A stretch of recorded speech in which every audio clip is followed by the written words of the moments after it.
peut-être parce que justement, c'est des scénaristes qui ont tellement une vision. Ouais. C'est juste qu'ils n'ont pas étudié, mettons, en cinéma, ils n'ont pas fait ça. Fait que là, ils écrivent, c'est des écrivains, ils sont Ouais. bons. Mais ils ont tellement une bonne vision que justement, ben, ils finissent par aller diriger parce que ben, leur univers, ils veulent l'avoir sans filtre. Ben oui, ils veulent Surtout pas se Kaufman. faire... Ben oui. Et, mais juste pour revenir sur bien John Malkovich, c'est John Malkovich à l'époque, pendant la tournée de promotion, puis c'est peut-être ça aussi qui a aidé un peu à monter le culte de Kaufman, c'est que Malkovich avait dit à Hollywood, il y a 10 scénarios. Ce film-là, c'est le 11e. Ouais, OK. Fait que là, ça a fait comme oh, attends, Kaufman, c'est qui ça? C'est qui ça? Ouais. Quand pense que ça tu l'a dis aidé, 10 scénarios, tu veux dire c'est qu'il y a 10 Ben, histoires qu'on refait tout le On temps. là. refait, tu sais, Ouais. il parle du système d'Hollywood. Quoi que ça, il est en marge de ça quand même, Kaufman. Là, il est pas, mais reste que, tu sais, je veux dire, puis depuis la nuit des temps, on se fait raconter la même histoire tout le temps. Il y a même du monde, il y a des schémas d'histoire. Il y en a comme 8 qui existent, 8, 10 justement. C'est pour ça qu'il disait qu'il y a eu 10 histoires parce que c'est soit quelqu'un qui est complètement à terre qui va monter, un en haut, en bas, une descente. Le bien et le mal. Tu as un rythme d'histoire, puis on s'en sortira pas parce qu'une histoire, c'est ça. Je veux dire. Puis là, tu as du monde qui essaie des affaires. Des fois, c'est pas tout le temps réussi. Heureux. Mais Kaufman, c'est parce que c'est ça, il t'amène dans un univers. Évidemment, il échappe pas aux courbes, mais il va essayer de jouer avec notre tête pour nous faire oublier ces courbes-là, pour faire comme, mais c'est quoi finalement l'histoire? Mais pas dans un sens de anti-histoire, c'est justement comme Kaufman, John Malkovich, c'est juste. C'est comme dur à expliquer l'histoire parce qu'il n'y a pas grand-chose qui se passe, mais il se passe de quoi? C'est pas un film tellement d'affaires. C'est ça, c'est pas ça, je veux dire, c'est que c'est pas un film, OK, je fais pas d'histoire, puis il n'y a pas de début, pas de fin. C'est pas ça, Kaufman, c'est juste que t'arrives pas pendant le film à faire comme, attends, c'est quoi, où la grippe de tout ça, puis c'est là que ça devient intéressant. Ouais. Mais dans une manière pas dure, je pense, à comprendre. En même temps, il est linéaire, c'est pas... Jusqu'à temps qu'on rentre dans la tête de John Malkovich, c'est une histoire comme les premières 45 minutes. Là. Ouais. C'est scène après scène. Là, ça suit, tu suis John Cusack là, dans son quotidien.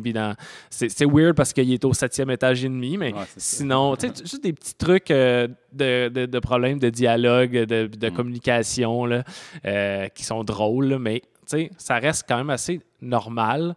Puis après ça, ben, arrive justement un vortex dans un bureau qui donne dans la tête à John Malkovich.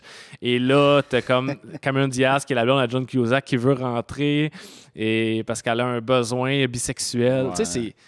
OK, là, on décuple les possibilités, puis on s'en va ailleurs complètement. Clairement. Puis c'est c'est vraiment brillant. J'ai vraiment aimé le réécouter, le revoir. Ça m'a fait du bien. J'ai trouvé ça très bon, encore une fois. Puis c'est le roi du méta. Ah oui, ben oui. Ça, on va le voir de plus en plus. Il a fait beaucoup dans ses films. Pour John Malkovich, il avait vraiment écrit pour John Malkovich, mais lui, il voulait pas jouer. Tu vois ça intéressant. Il disait, c'est vraiment brillant, mais tu le produire, c'est faux, mais je veux pas jouer dedans. Puis ça a pris comme 2, 3, 4 années avant de vraiment le convaincre. Il disait, tu préfères Being Tom Cruise à la place. Oui, c'est ça. Mais Kaufman, il voulait rien savoir. Là. Non, mais je l'ai vu, je sais pas si c'est la même entrevue qu'il a vu, mais il expliquait pourquoi. Il a dit c'est John Malkovich ou rien. Mais il y a plusieurs raisons. Premièrement, son nom. Il y a une rythmique, John Malkovich. Ouais. Parce que tu le répètes beaucoup dans le film, ça devient comme un punch quasiment. Ah, il est dit 103 fois. Puis l'affaire, à un moment donné, il y a une scène, on perd le contrôle complètement. Bon. Mais c'est qu'il disait, c'est ça, tu sais, Malkovich dit, on va prendre Tom Cruise, ça. Mais il dit, c'est ça qui est drôle, c'est que je veux pas un A-lister. Ouais. Parce que, tu sais, c'est l'idée que là, les gens veulent aller dans sa tête. Fait que tu fais comme, mais je veux faire l'anticulte de la personnalité. Ouais. Et John Malkovich, il dit, c'est un tu sais, c'est le gars, il dit, il est dans le bon ratio d'un excellent acteur, tragédien, tu sais, dramatique, qui est comme assez connu, mais pas tant, tu sais. Il n'est pas dans les revues. Là, moi, je l'ai connu à cause de ce film-là, parce que je suis plus jeune, fait que c'est dur à dire, à savoir, il était où dans sa carrière à ce moment-là. Tu sais, je savais qu'il avait fait des Souris des Hommes. Oui, c'est ça. Il a fait des trucs, des films qui étaient aux Oscars, beaucoup de théâtre. Ouais, Shakespearien, là. Fait que c'est ça, c'est comme mais qui était connu, mais pas... Mais qui amène le gag c'est très drôle de faire payer les gens pour aller dans la tête d'une vedette, mais qui... Ouais. pas vraiment de vedette, tu sais. En tout cas, fait que c'est là. Mais je pense que c'est ça qu'au début, Malkovich, je comprenais pas, tu sais. Parce qu'il disait, oui, mais. Ouais. Plus drôle avec quelqu'un connu. Non, justement, non, c'est l'anti-gag de tout ça. Parce que si c'est Tom Cruise, bien évidemment que ça attire, tu sais. Tu veux faire payer les gens. Tom Cruise. Ouais, c'est ça. Et John Malkovich, comme. Tu veux pas jouer sur le côté beau gosse non plus, là, dans le sens, c'est pas sur le sex appeal. C'est ça. Puis pourquoi tu voudrais vivre dans la peau de John Malkovich, genre, pendant 15 minutes? 15 minutes. Ouais, c'est ça. Parce que Tom Cruise, oui, je suis Tom Cruise. Pendant 15 minutes, les gens me regardent. Mais c'est comme Malkovich, comme. Il est en train de dîner. C'est super c'est vraiment banal. Ouais, c'est ça. C'est ça qui est. Mais il est très drôle, Kaufman. Puis je pense que c'est ça les. Ben, c'est très. Oui, c'est drôle. Il est drôle. C'est très drôle, mais pas un humour. Je veux dire, c'est pas un humour upfront. Là, non. Un peu par en arrière. Mais je pense que ça fait que. C'est comme un genre de cinéma que justement, tu peux proposer aux gens. Moi, c'est un que je reviens tout le temps aux gens qui veulent découvrir un peu. Puis.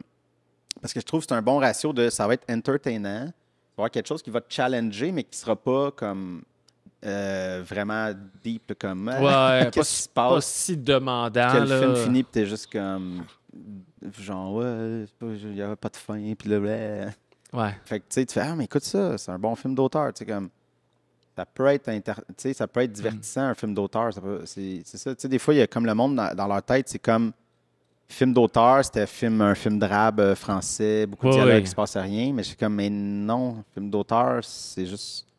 C'est pas ça. Pas un film d'auteur qui a bien de l'action aussi. Là. À la base, c'est ça, tu sais, dans la plus pure sens du terme, les films de Kaufman, c'est pas supposé des films d'auteur, parce qu'un film d'auteur, c'est quand le réalisateur scénarise son truc. Mais Kaufman a tellement une empreinte forte sur son film qui est devenu un. Tu sais, c'est vraiment comme, ben oui, c'est. On parle plus de Kaufman que de Spike Jones dans le cas de ce film-là. Ou de Gondry pour les autres films. Mais ouais, on parle. Tu sais, c'est c'est le nouveau Kaufman. Ouais, exact. Puis c'est Spike Jones qui le réalise. Ou c'est Gondry. Ouais.